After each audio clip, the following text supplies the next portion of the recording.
আজ সরস্বতী পুজো বাগদেবীর আরাধনায় মেতেছে গোটা রাজ্য। রীতি মেনেই বেলুরে সরস্বতী পুজো। বেলুর মঠে বাগদেবীর আরাধনার মূল মন্দিরের ঠিক পূর্ব দিকেই পুজোর আয়োজন করা হয়েছে। সরাসরি সেই ছবি দেখছেন বেলুর মঠে সরস্বতী পুজোর আরাধনা। আমাদের সঙ্গে রয়েছেন আমাদের প্রতিনিধি দেবাশিস, আরো বিস্তারিত বলবে। দেবাশিস, বেলুর মঠের কি ছবি এখন? দেখো, যে কোনো দেবদেবীর পুজো মানেই কিন্তু বেলুর মঠে আলাদা একটি মাহাত্ম্য, এবং অবশ্যই সব রকম পুজোর সাথে মা সরস্বতী দেবী তারও কিন্তু পুজো সেখানে হয়। বাগদেবীর আরাধনা দেখতে সকাল থেকে মানুষের ভিড় জমেছে, এবং সবচেয়ে বড় বিষয় হচ্ছে হাতে খড়ি। সরস্বতী পুজোয় হাতে খড়ি দিতে কিন্তু বহু মানুষ তাদের শিশু সন্তানদের নিয়ে সেখানে সকাল থেকে হাজির হয়েছে।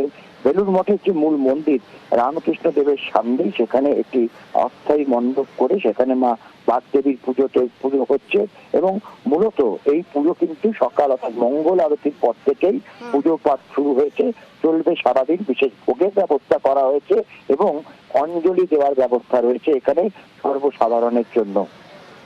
ধন্যবাদ দেবাশিস।